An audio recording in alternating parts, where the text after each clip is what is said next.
Beauty and brains are the two words that aptly describe Princess Elizabeth of Toro. She was born Elizabeth Edith Bargaya in 1936, in the beautiful Toro Kingdom, the land of the majestic Ruwenzori Mountains. Like most young royals in the former British colony, the princess completed her studies in Great Britain.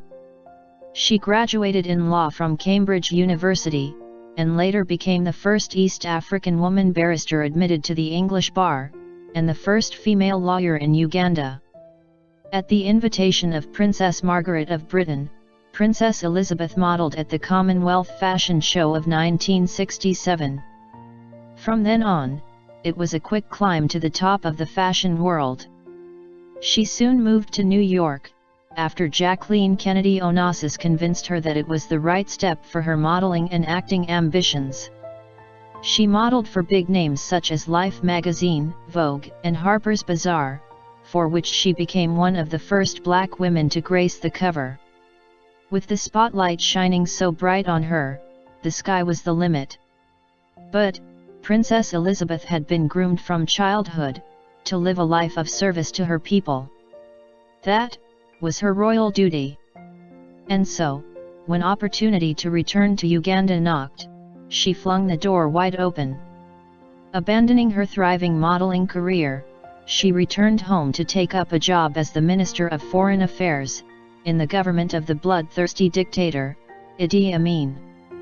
Despite warnings from family, friends, and almost everyone, Elizabeth set about her duty, misrepresenting Uganda to the international world, on Amin's behalf. For a moment, world leaders were enchanted by her, and seemed to forget the nightmare of Idi Amin's brutal reign. Elizabeth naively believed she could show the semi-literate dictator how things should be done, and that the country could be better.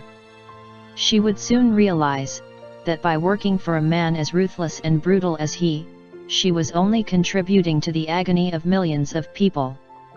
She later fled into exile, after Amin ordered his goons to assassinate her. After a while, Princess Elizabeth began working behind the scenes as a collaborator for Yoweri Museveni's guerrilla war, to oust another brutal dictator, Milton Obote.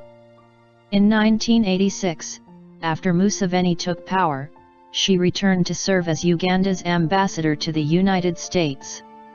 During that time, she helped introduce Museveni to President Ronald Reagan, an act which helped legitimize Museveni's presidency in the eyes of the West. After years of diplomatic service, Princess Elizabeth returned to Uganda to do charity work. In the mid-1990s, her two brothers, Mukarma Patrick Carboyo, and Prince Happy, were assassinated during the infamous Reign of Terror, in Toro Kingdom. The princess bravely pointed the finger at the kingdom's powerful prime minister, who was later incarcerated for masterminding the brutal murder of the prince. Now in the evening of her life, Princess Elizabeth is retired and enjoys a quiet private life.